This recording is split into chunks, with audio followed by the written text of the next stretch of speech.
जय भीम। जय भारत, जय संविधान।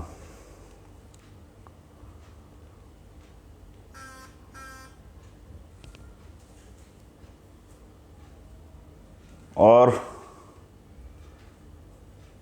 अशोका विजयदशमी के अवसर पे आप सभी को हार्दिक मंगल कामनाएं।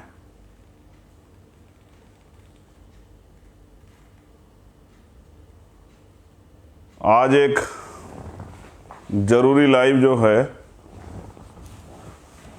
अभी करना पड़ा और दिन में इसकी सूचना मैंने दे दी थी आप लोगों को। जब तक सभी साथी जुड़ जाएं तब तक मैं अपने महापुरुषों को नमन कर लूं। करुणा के सागर तथागत गौतम बुद्ध, संत श्रोमणी सतगुरु रविदास जी महाराज, भगवान वाल्मीकि महाराज, गुरु नानक देव, संत कबीर, गुरु घासीदास जी, सामाजिक परिवर्तन के जनक राष्ट्रपिता ज्योतिबा फूले, छत्रपति साहू जी महाराज, संत गाडगे जी महाराज, नारायणा गुरु, पेरियर रामास्वामी नायकर, पेरियर लल्ले यादव,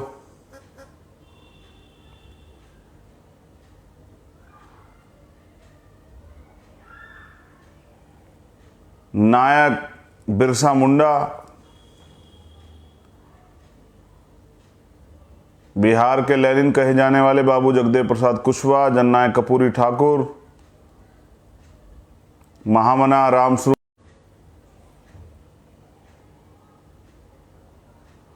माँ रमाबाई,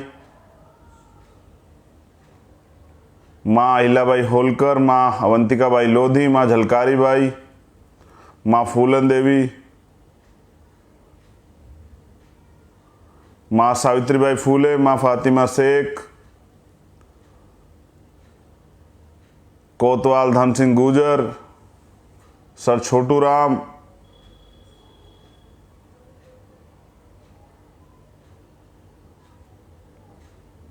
परम पूजनीय विश्व रत्न डॉक्टर बाबा साहब अंबेडकर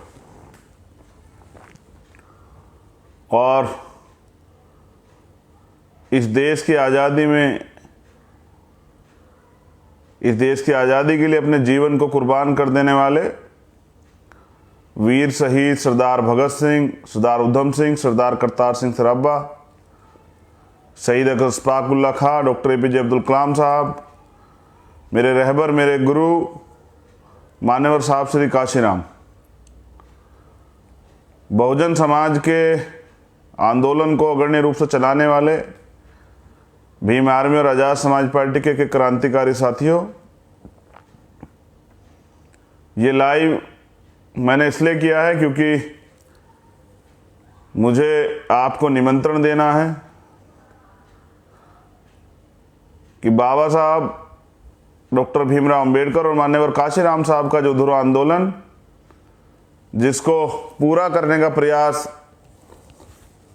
सच्ची तमन्ना से हम लोग कर रहे हैं, जिसके लिए भीम आर्मी के नौजवान दिन रात एक करते हैं, ना आंधी देखते हैं, ना तूफान देखते हैं, ना बारिश देखते हैं, ना धूप देखते हैं, ना रात देखते हैं, ना दिन देखते हैं। और जहां भी किसी शोषित पीड़ित पे अत्याचार होता है तो अपनी आवाज को उठाने का काम करते हैं। तो उस आंदोलन को आगे बढ़ाने के लिए, आपके राजनीतिक दल को ताकत देने के लिए 17 अक्टूबर मेरठ में आज़ाद समाज पार्टी, जो एक पार्टी नहीं एक आंदोलन है सामाजिक परिवर्तन और आर्थिक मुक्ति का, समानता का, अधिकार का, अन्याय अत्याचार के खिलाफ का, उसकी एक विशाल जनसभा जो है वो मेरठ में होगी। और इसी का निमंत्रण देने के लिए, क्योंकि हो सकता है कि कुछ साथियों द्वारा आप तक सूचना ना पहुंची हो, लेकिन मेरा फर्ज बनता है कि अपने भाइयों से, अपने साथ देने वाले इस आंदोलन के सहयात्रियों से आप सभी से मैं ये अपील करूं कि आप मेरठ 17 तारीख को ज़रूर पहुंचें। और कुछ और बातें आपसे शेयर करनी है इसी विषय में। वो ये हैं कि बाबा साहब अम्बेडकर और मान्यवर साहब काशीराम का सपना अधूरा है साथियों। और एक तरफ तमाम तरह से पैसे वाले दल हैं, उनके पास मीडिया है, माफिया है, मनी है, उनके विधायक एमपी हैं। लेकिन एक तरफ आपका अपना दल है जिसको आज़ाद समाज पार्टी काशीराम का नाम से आप लोग जानते हैं, जिसको भीम आर्मी के नाम से आप लोग जानते हैं, जिन्होंने अपनी मेहनत के दम पे पूरी दुनिया में अपना डंका बजाया है। उनकी रैली जो है वो 17 तारीख को है। हमारे साथियों ने प्रयास तो किया है कि वो सभी तक सूचना पहुंचा दें, लेकिन बड़े पैमाने पे गांव देहात से जुड़े हुए लोगों तक सूचना पहुंचाने में संसाधनों में कमी के कारण हम लोग असमर्थ। तो मुझे लगता है कि आज और कल बहुजन मीडिया के माध्यम से, इलेक्ट्रॉनिक मीडिया तो नहीं आएगा क्योंकि आपकी पिछली रैली आपने देखी। अभी मैं धन्यवाद देता हूं कानपुर संभाग के सभी साथियों का, एक एक कार्यकर्ता, बहन, भाई, माँ, बुजुर्ग, नौजवान साथियों का, कि उन्होंने सीमित संसाधनों पे अपने खून पसीने कमाई से वो रैली सफल कराने का प्रयास किया। और अब बारी पश्चिमांचल की मेरठ संभाग के लोगों की है कि वो भी अपनी रैली को सफल बनाने का प्रयास करें। अब इस विषय में दो बातें मुझे आप लोगों से कहनी। रैली में क्यों आना है? रैली में इसलिए आना है क्योंकि रैली आपकी ताकत का प्रदर्शन करेगी। और प्रदर्शन क्यों जरूरी है? क्योंकि ये लोकतंत्र है, यहाँ तलवारों की कीमत नहीं होती, यहाँ सरों की कीमत होती है, यहाँ बंदूकों की कीमत नहीं होती। जिसके पास ज़्यादा लोग होते हैं, जिसके पास ज़्यादा वोट होते हैं, उनको आगे बढ़ने का मौका मिलता है। और जिनको आगे बढ़ने का मौका मिलता है उनके हाथ में कानून बनाने की ताकत आती है। तो मैं समझता हूँ कि भीम आर्मी के लोग जब कहीं अन्याय अत्याचार होता है, जुल्म जाती होती है, अधिकारों पे कुठाराघात होता है, तो वो अपने हौसले से आगे बढ़ के, अपनी हैसियत से आगे बढ़ के समाज के बीच में जाके उनकी दुख सुख को बांटने काम करते हैं। ना वो दिन देखते हैं, ना वो रात देखते हैं, ना सुबह देखते हैं, ना शाम देखते हैं, ना मुकदमे देखते हैं, ना लाठी देखते हैं। वो कोई इशू हो, किसी भी समाज से जुड़ा हुआ इशू हो, जब किसी के साथ अन्याय अत्याचार होता है तो भीम आर्मी के लोग चुप नहीं बैठते। वो अपनी क्षमता से बढ़ के जो विश्वास भीम आर्मी का बना है उसको लागू कराने का काम करते हैं। और उसके एवज में उनको हमेशा बलिदान देना पड़ता है। अभी गाजियाबाद के 10 लोग जेल गए थे, अभी उन्नाव के हमारे जिलाध्यक्ष जेल में हैं, कई जगह से अभी भी कार्यकर्ता जो हैं जेल में हैं, तमाम तरह से इस जालिम सरकार का सामना कर रहे हैं। तो मैं ये बात आपको बताना चाहता हूं कि जितनी मेहनत आप 5 साल करते हैं, और अगर आप चाहते हैं कि फिर भी अन्याय अत्याचार नहीं रुकते, तो ये अन्याय अत्याचार इसलिए नहीं रुकते क्योंकि बाबा साहब अम्बेडकर ने कहा था कि संविधान कितना भी अच्छा क्यों ना हो, अगर उसको चलाने वाले हाथ अच्छे नहीं हैं, उनकी नीयत अच्छी नहीं है, उनकी नीति नहीं अच्छी है, तो अंत संविधान बुरा साबित होगा। अगर आज भी 70 साल की आज़ादी के बाद बहुजन समाज के लोग अधिकारों के से वंचित हैं और आज भी उनकी बहन बेटियों पे रेप होता है, हत्याएं होती है, तेजाब डाल दिया जाता है, जलाया जाता है, उनके घर जला दिए जाते हैं, उनका सामूहिक बहिष्कार होता है, उनके कत्ल होते हैं, उनको पढ़ाई की, उनको तरक्की की जो ज़रूरतें हैं उनको रोक दिया जाता है, हायर एजुकेशन का बजट ख़त्म कर दिया जाता है, स्कॉलरशिप ख़त्म कर दी जाती है। तो ये सारी ताकत, ये सारी परेशानियां, क्योंकि बाबा साहब अम्बेडकर ने कहा पॉलिटिक्स द मास्टर की, कि राजनीतिक सत्ता वो चाबी है जो आपकी सारी परेशानियों के ताले खोल सकती है, यानी कि आपकी सारी समस्याओं का निदान कर सकती है। और मैं ये भी बताना चाहता हूं कि 70 साल की आज़ादी में सभी दलों की सरकारें रही, लेकिन अगर आप बहुजन समाज के लोग मुझे सुन रहे हो तो आप अपने मन से आकलन करो कि आपकी ज़िंदगी में कितना परिवर्तन हुआ। अभी तो समानता ही नहीं मिल पाई है, अभी तो सम्मान ही नहीं मिल पाया, हक अधिकार तो दूर की बात है। तो मैं समझता हूं कि अभी कारवां शुरू हुआ है, अभी तो लड़ाई लंबी।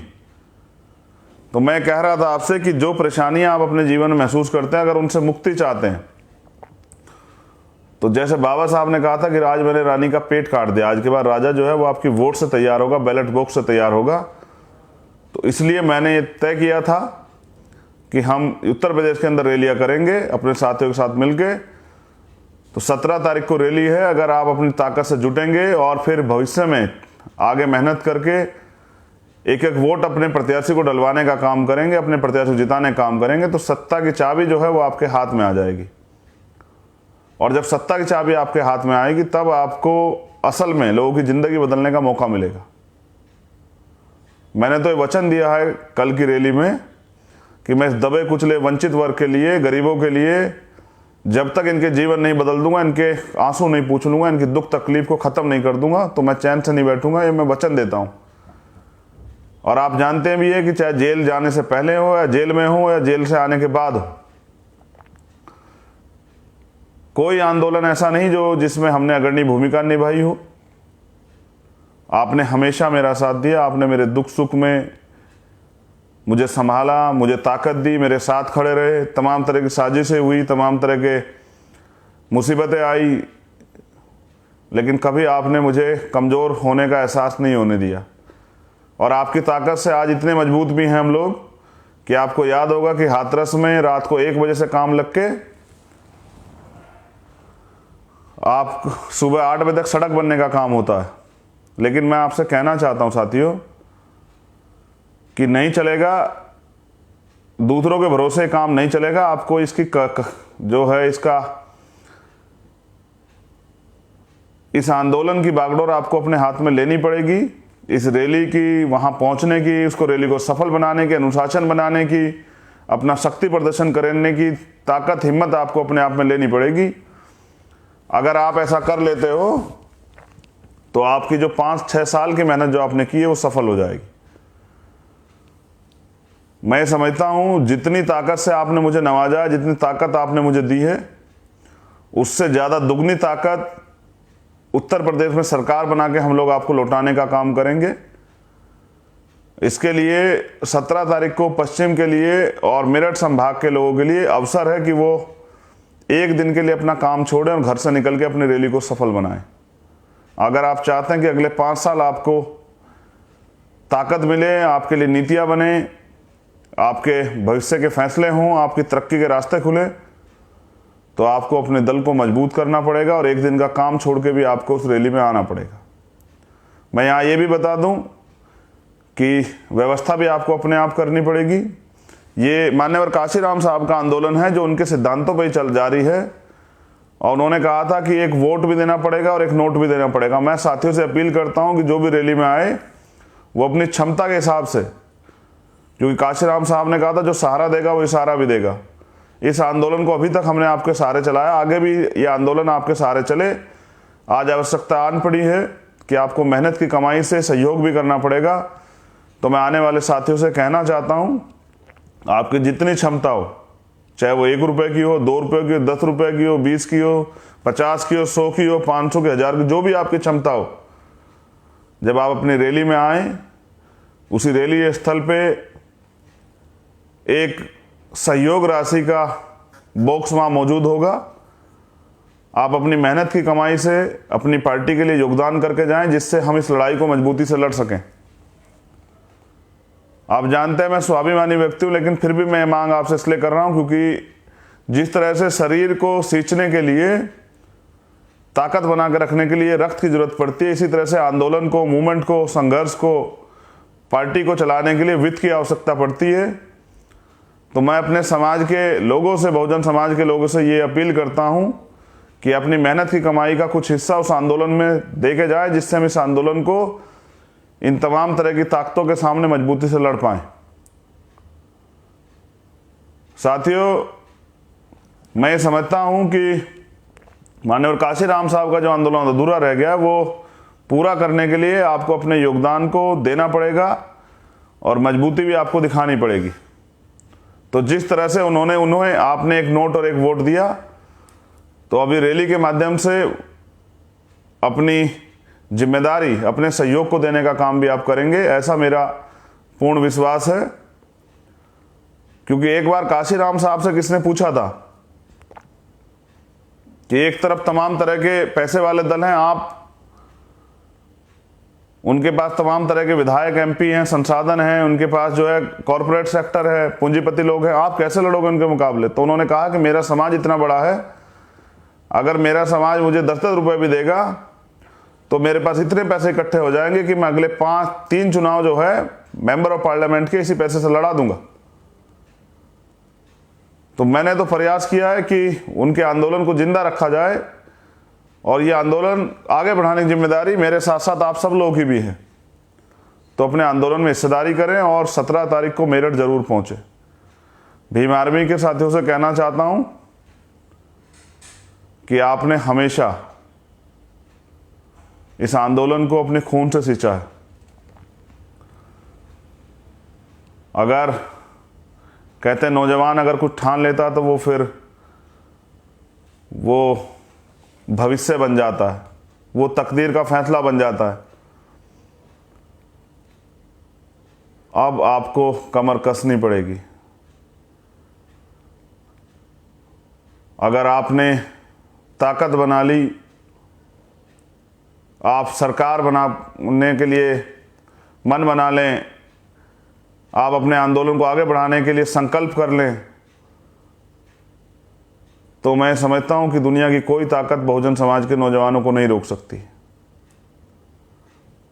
मैं आप सबसे ये अपील करूंगा कि कोई ट्रेन से आए, बस से आए, मोटरसाइकिल से आए, साइकिल से आए, पैदल आए, किसी और साधन से आए, लेकिन ये तय करके आए कि वो अपने भाई के जो हाथ मजबूत करने के लिए, अपने दल को ताकत देने के लिए और बाबा साहब अम्बेडकर, माननीय काशीराम साहब के आंदोलन को में सहयोग करने के लिए आ रहा है। मैं ये अपील करूंगा कि आप घर रहते हैं 365 दिन, एक दिन अपने आंदोलन के लिए जरूर निकालें। लोग पैसों में भीड़ इकट्ठा करते हैं, पैसे देके भीड़ लाते हैं, खाना भी देते हैं, शराब भी देते हैं। मैं ऐसा कुछ देने वाला नहीं, ना मेरे पास है। तो मेरे मान सम्मान और इस आंदोलन की रखवाली करना आपकी जिम्मेदारी है। मैं विश्वास के साथ कहता हूं, ये मेरा विश्वास भी है कि बाबा साहब अम्बेडकर और माननीय काशीराम साहब के विचारों में विश्वास रखने वाले और चंद्रशेखर आज़ाद और भीम आर्मी से प्यार करने वाले लोग, आज़ाद समाज पार्टी से प्यार करने वाले लोग उस दिन आएंगे और अपनी ताकत का एहसास उत्तर प्रदेश को के जनता को, उत्तर प्रदेश के लोगों को कराने का काम करेंगे। मैं सभी जिले अध्यक्षों से, जिले की सभी टीम से, विधानसभा अध्यक्षों से, विधानसभा की सभी टीम से, जिला प्रभारियों से, मंडल के अध्यक्षों से, मंडल के प्रभारियों से, संभाग के लोगों से निवेदन करता हूं कि अवसर है आप पे। जिस तरह से भारतीय जनता पार्टी के लोग भारतीय संविधान को खत्म करने का प्रयास कर रहे हैं, आपको कमर कस लेनी चाहिए। और 17 तारीख की, क्योंकि मेरठ क्रांति धरा है, 1857 की क्रांति, कोतवाल धन सिंह गुर्जर और मान्यवर दीना भाना वाल्मीकि जी के नेतृत्व में, माता दीन वाल्मीकि जी के नेतृत्व में वहां से चली थी। और यूपी और देश के अंदर भी बहुजन समाज की आज़ादी के लिए, बहुजन समाज गुलामी की बेड़ियां काटने के लिए आंदोलन, ताकत जो है वो मेरठ से बन के चले। तो मैं आप सबके अभिवादन के लिए वहां पहुंच रहा हूं। और जिस तरह का आपने माहौल देखा कि परमिशन एक दिन पहले की, लेकिन मेरठ में तो परमिशन हो गई, लेकिन औरैया की परमिशन एक दिन पहले की। तो ये लोकतंत्र है, इसमें सत्ता जो है वो आपके एक इशारे पे, आपके एक फैसले पे, आपके संकल्प पे डिपेंड करती है, आधारित है। अगर जैसे मान्यवर काशीराम साहब ने कहा कि जो लोग आना चाहते हैं उनके लिए कह रहा हूं कि वो किसी का इंतजार ना देखें। जैसे मान्यवर साहब कहते हैं, तमन्ना अगर सच्ची हो तो रास्ते 1000 होते हैं, तमन्ना अगर झूठी हो तो बहाने 1000 होते हैं। तो जिनकी सच्ची तमन्ना है और जिन्होंने हमेशा मेरा साथ दिया है, वो आएंगे और वो किसी का इंतजार नहीं देखेंगे। और मैंने जैसा कहा कि मेरे पास यही एक साधन है आपसे अपील करने का, और इस आंदोलन में आपके भागीदारी को, आपके विश्वास को मजबूत करने का। कोई ऐसा दिन नहीं होता जिस दिन हम लोग नहीं लड़ते हैं। हम लोग लड़ते हैं, और आपसे, आपका भाई, आपका खून ये मांग करता है कि 17 तारीख को आपकी ताकत को उत्तर प्रदेश देखे। इसका फैसला आपके हाथों में। जय भीम, जय भारत, जय संविधान। और बहुजन समाज शासक समाज बने, इस आंदोलन को हम लोग लगातार जारी रखेंगे। आपका सहयोग जैसे पहले की पूर्व की भांति मिलता रहा, वो आगे भी मिलता रहे, इसके लिए धन्यवाद। लेकिन एक गरीब का बेटा होने के नाते, लेकिन एक स्वाभिमानी व्यक्ति, एक प्राइमरी स्कूल के हेडमास्टर का बेटा होने के नाते, और एक बहुजन मिशन का एक सिपाही होने के नाते, कार्यकर्ता होने के नाते ये विश्वास दिलाता हूं कि आपका संघर्ष, बलिदान व्यर्थ नहीं जाएगा। जैसे बाबा साहब ने कहा था कि 21वीं सदी हमारी, तो 21वीं सदी आज़ाद समाज पार्टी भीम आर्मी के नेतृत्व में माननीय काशीराम साहब और बाबा साहब अम्बेडकर का सपना पूरा करने का काम हम लोग करेंगे। मैं आपका इंतजार करूंगा मेरठ में। धन्यवाद।